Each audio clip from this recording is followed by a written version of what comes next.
Saya Julian Daria dengan NIM G1S1 25057. Pada pembelajaran kali ini, kami akan membahas materi mengenai struktur RNA atau asam ribonukleat adalah molekul asam nukleat yang berfungsi sebagai perantara antara DNA dan protein untuk sintesis protein, serta memiliki peran dalam ekspresi gen. RNA umumnya beruntai tunggal tersusun atas gula ribosa, gugus fosfat, dan basa nitrogen, adenin, urasil, sitosin, dan juga guanin. Untuk itu, saya meminta ChatGPT memberikan saya jurnal mengenai materi tersebut minimal terindeks Q1 dan diterbitkan minimal dalam 5 tahun terakhir.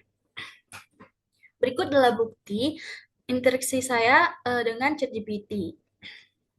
Kemudian, dari beberapa referensi jurnal tersebut, saya memilih jurnal yang berjudul RNA Secondary Structure Analysis Using RNA Structure yang diterbitkan oleh HAS Public Access pada tahun 2024. Dan jurnal ini sudah berada pada kuartil 1 dengan nilai SGR 2,512 di Stimago. Setelah itu, saya meminta ChatGPT menemukan rumusan masalah yang menarik atau rancu dari jurnal tersebut. Dari beberapa rekomendasi rumusan masalah, saya memilih rumusan masalah yaitu mengapa perubahan kecil dalam lipatan RNA bisa menghasilkan perbedaan besar pada fungsi biologisnya. Dan berikut teks didapatkan rumusan masalah yang sudah saya terjemahkan ke bahasa Indonesia. Struktur sekunder RNA seringkali sangat penting bagi fungsi biologisnya. Satu perubahan nukleotida saja dapat mengubah pasangan basa, menghasilkan struktur alternatif, dan berpotensi menimbulkan hasil fungsi yang sangat berbeda. Lalu dari rumusan masalah tersebut, saya meminta ChatGPT untuk menemukan jurnal yang menjadi jawaban atau solusi dari rumusan masalah tersebut yang sudah terindeks Q1 dan minimal terbit 5 tahun terakhir. Dari beberapa referensi jurnal dari ChatGPT, saya memilih jurnal yang berjudul Observation of Structural Switch in Nascent SAM Ribosuite during Transcription at Single Nucleotide and Single Molecule Resolution. Dan jurnal ini sudah terindeks Q1 dan memiliki nilai SGR 4,761. Berikut adalah jawaban dari jurnal ini, yaitu ketika kompleks transkripsi bertambah panjang dari 81 hingga 86 nukleotida, histogram SM-Fred berubah secara signifikan. Hal ini menunjukkan bahwa 5 nukleotida yang ditranskripsikan memainkan peran penting dalam pergantian struktur ribosom.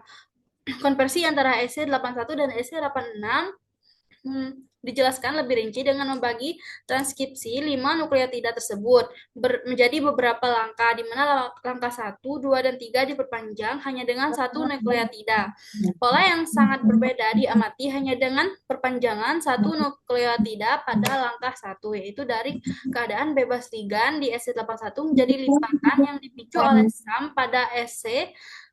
Pada langkah 1, tanpa adanya SAM, hanya puncak Fred rendah, keadaan apo yang terdeteksi. Penambahan SAM mengincuhnya muncul dua konformasi yang berikatan dengan SAM, yaitu hollow Fred 0,8 dan transit Fred 0,6 pada EC82. Pada ribosom, transisi struktural terjadi dalam jendela transkripsi yang sempit, di mana perpanjangan hanya satu nukleotida dapat menyebabkan perubahan drastis dalam distribusi struktur, pengenalan ligan, dan keputusan translasi. Lalu, proporsi keadaan apo menurunkan sering dengan transkripsi, dan keberadaan SAM menurunkan energi bebas relatif dan struktur translasi off, serta memfasilitasi pergantian fungsi ribosom 2 nukleotida lebih awal dibandingkan dengan kondisi tanpa SAM. Secara umum, struktur ribosom berubah lebih sensitif ketika SAM hadir. Dan kesimpulannya, dari jawaban jurnal yang saya bahas adalah berdasarkan hasil dari penelitian Su et al. Tahun 2023, dapat disimpulkan bahwa perubahan kecil dalam lipatan RNA, bahkan hanya perpanjangan satu nukleotida atau mutasi kecil, mampu menggeser konformasi ribonuklid dari keadaan apo on translasi aktif dan menjadi keadaan holo atau transit off atau translasi terhenti. Pergeseran struktural ini mengubah distribusi konformasi, sensitivitas pengenalan ligan, serta keputusan translasi gen. Dengan demikian, fungsi biologis RNA sangat bergantung pada dinamika lipatannya, sehingga perubahan yang tampak sederhana pada tingkat struktur dapat menghasilkan perbedaan besar pada aktivitas regulasi gen di dalam sel. Sekian, terima kasih.